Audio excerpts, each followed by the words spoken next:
Hello students, आज हम EPC 3 के बारे में डिस्कस करेंगे। EPC 1, 2 और 4 आपके पहले ही कंटिन्यू हो चुके हैं। आज हम उसी सीरीज़ को आगे बढ़ाएंगे। EPC 3 स्टार्ट करेंगे। इसका नाम है क्रिटिकल अंडरस्टैंडिंग ऑफ ICT। ठीक, ये इसका नाम है। क्या नाम है? Critical understanding of ICT। इसके अंडर आज हम मीनिंग और इम्पोर्टेंस करेंगे ICT का। ICT का मीनिंग क्या है, उसकी क्या इम्पोर्टेंस है, उसके बारे में आज हम यहाँ पर बात करेंगे। फर्स्ट ऑफ ऑल हम बात करते हैं ICT। 3 टर्म से मिलकर बना है। कौन कौन से टर्म हैं? I stand for information, C stand for communication and T stand for technology. बहुत बार जो वाइवा के लिए एग्जामिनर आते हैं वो आपसे इसकी फुल फॉर्म ही पूछते हैं और बहुत सारे बच्चे ऐसे हैं जिसको इसकी फुल फॉर्म भी पता नहीं होती। तो आपको सबसे पहले इसकी फुल फॉर्म ही याद करनी है। ICT इसकी फुल फॉर्म क्या है? इंफॉर्मेशन, कम्युनिकेशन और टेक्नोलॉजी। क्लियर? तो अब बात करते हैं कि ICT का इमर्ज कहाँ से हुआ, कहाँ से निकला ये, पहले इसको हम क्या बोलते थे, अब इसने क्या रूप लिया हुआ है, कितना ये एक्सटेंड हुआ है। जो ICT है बेसिकली एक्सटेंडेड फॉर्म है किसकी? IT की। आप लोगों ने बहुत बार पूछा होगा कि स्टूडेंट्स आप क्या कर रहे हो, बच्चे बोलते हैं हम IT के फील्ड में हैं। तो IT क्या है? वो IT है information technology. Clear? IT stands for information technology. अब जब हमने इसको नया रूप दिया है, ये है ICT। इसके अंदर हमने क्या ऐड कर दिया? इसके अंदर हमने कम्युनिकेशन टेक्नोलॉजी को ऐड कर दिया है। क्लियर? अब तीनों टर्म मिलकर क्या बन रहे हैं? ICT, information plus communication plus technology. Clear? अब बात आएगी कि अब इंफॉर्मेशन क्या होती है, बताओ। इंफॉर्मेशन क्या है? Information is the ready material, कि जो इंफॉर्मेशन रेडी हो चुकी है हमने बच्चों को पास ऑन करनी है या हमारे पास किसी रूप में आ रही है तो उसको हम क्या बोलते हैं? इंफॉर्मेशन।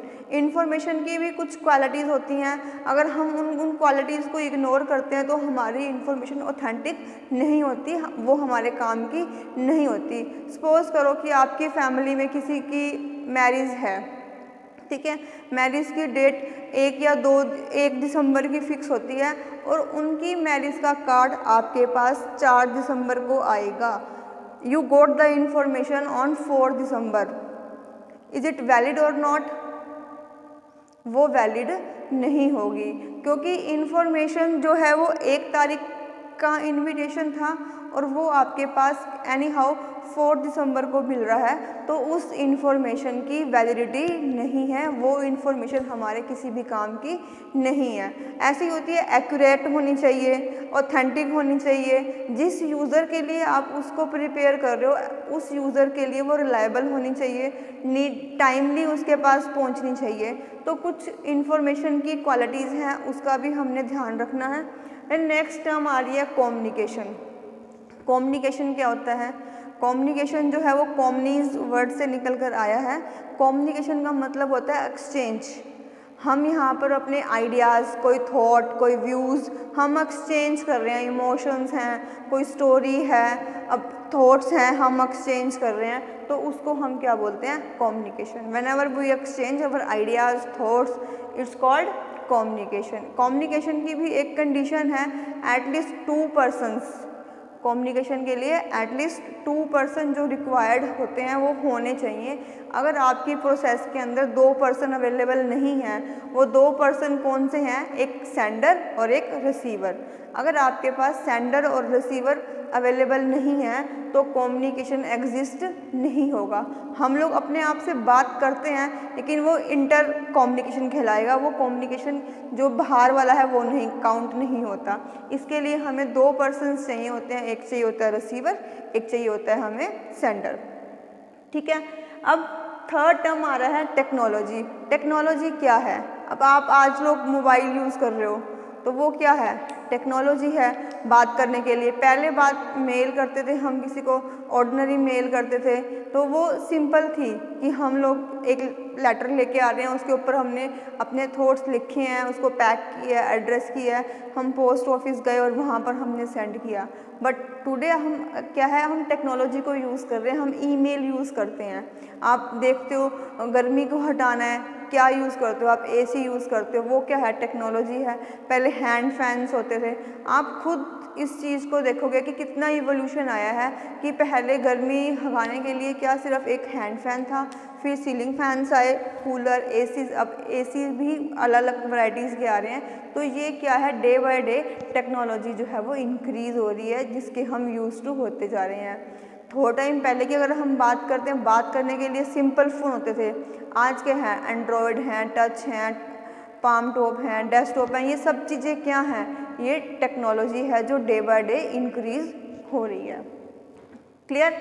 इन तीनों टर्म का मीनिंग क्लियर हो गया, इंफॉर्मेशन, कम्युनिकेशन और टेक्नोलॉजी। अब हम इसकी एक डेफिनेशन की बात कर लेते हैं। आईसीटी के अंदर क्या आएगा? ICT covers any product that will store, retrieve, manipulate, transmit और रिसीव इंफॉर्मेशन इलेक्ट्रॉनिकली।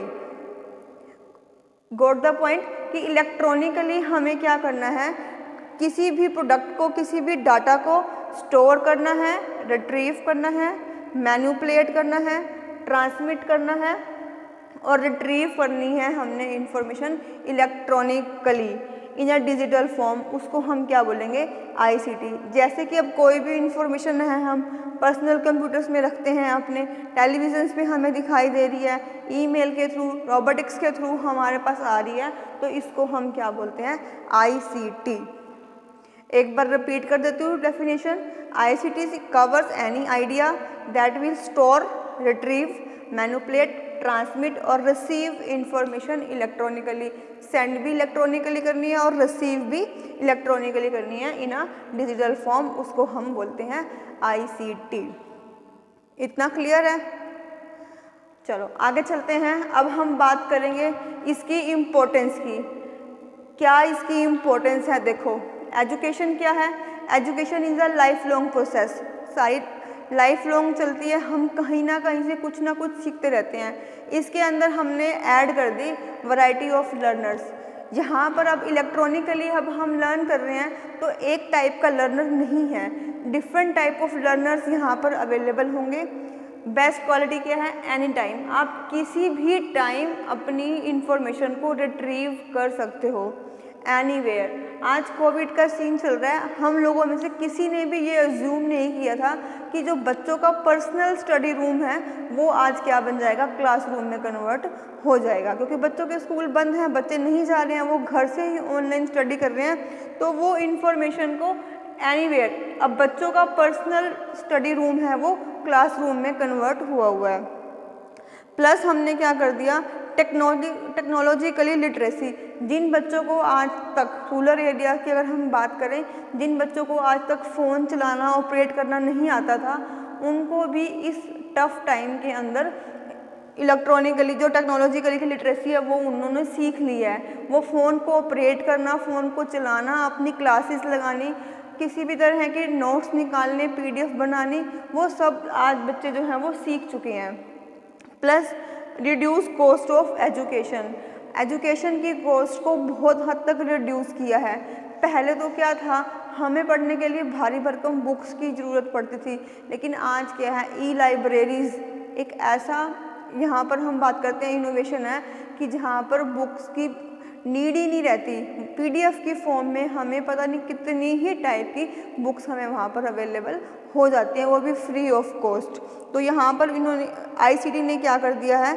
एजुकेशन की जो कॉस्ट है उसको भी रिड्यूस कर दिया है। ये सारे के सारे बेनिफिट्स हमें किसने मिली हैं? जब हमने आईसीटी को अपनी एजुकेशन में जगह दी है।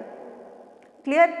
एजुकेशन के साथ वैरायटी ऑफ लर्नर हमें मिल रहे हैं, एनी टाइम, एनीवेयर, टेक्नोलॉजी और कॉस्ट की रिडक्शन भी हमें यहाँ पर मिल रही है। क्लियर?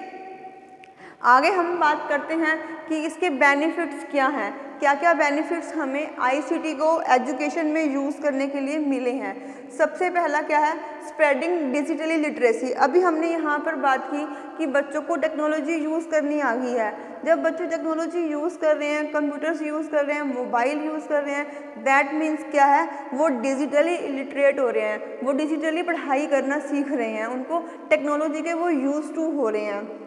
देन है research and development. Research work इतना इजी हो गया है, जो कॉम्प्लेक्स टास्क थे, इतने इतने महीनों की उनके पेपर वर्क थे, वो रिड्यूस हो गए हैं, पीडीएफ की फॉर्म में हमारे पास अवेलेबल हो गए हैं। ये सब कुछ हमें आईसीटी ने दिया है। Then integration with daily our needs, जो हमारी डेली की नीड्स हैं वो भी आईसीटी से सोल्व हो रही हैं।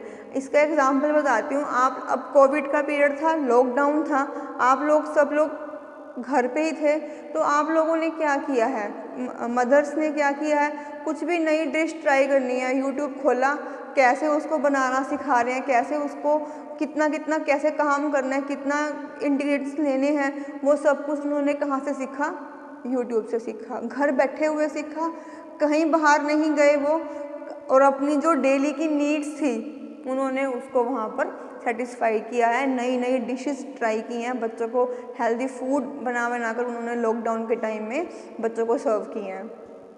ठीक, अब यहाँ पर हम बात करते हैं इकोनॉमी की। ये महंगी नहीं है, हाँ इनिशियली कॉस्ट इसकी ज़रूर आती है, लेकिन but still it's not a costly. ये इकोनॉमिक है। इकोनॉमिक किस टाइम में आएगी कि बाउंडेड टाइम और स्पेस के लिए, जहाँ पर पहले आपको इतनी मोटी मोटी हैवी बुक्स रखने के लिए बुक शेल्फ की ज़रूरत पड़ती थी, आज के टाइम में वो सारा कुछ मटेरियल स्टोर कहाँ पे हो रहा है, हमारे फ़ोन में हो रहा है, हमारे लैपटॉप में और हमारे डेस्कटॉप पे ही सेव हो रहा है। तो वहाँ पर क्या हुआ है, स्पेस की रिक्वायरमेंट जो है हमें कम हुई है, पेपर वर्क जो है वो हमारा रिड्यूस हुआ है। उसके बाद वैरायटी ऑफ लर्निंग रिसोर्सेज। यहाँ पर लर्निंग के रिसोर्सेज की वैरायटी इतनी ज़्यादा है। यूट्यूब पे जो है एजुकेशनल चैनल्स की भंडार है। अगर आपको एक टीचर का समझ में नहीं आता कि वो क्या करा रहे हैं, आप सेम टॉपिक को डिफरेंट टीचर से पढ़ सकते हो, आप उनकी समझ ले सकते हो। अगर आपको एक टॉपिक समझ नहीं आया, आपको सिर्फ क्या करना है, सर्च बार के अंदर अपना टॉपिक डालना है और उस टॉपिक को जिस जिस टीचर ने पढ़ाया होगा, एक पूरी की पूरी लिस्ट आपके पास अवेलेबल हो जाएगी। आप उस लिस्ट में से 5, 4, 10 जितने भी टीचर्स को, एजुकेटर्स को सुनना चाहते हो, आप उनसे सुन सकते हो, अपने नोट्स बना सकते हो, अपनी नॉलेज को इंक्रीज कर सकते हो। उसके बाद ये अप्रोच कैसी है, मल्टीमीडिया अप्रोच है।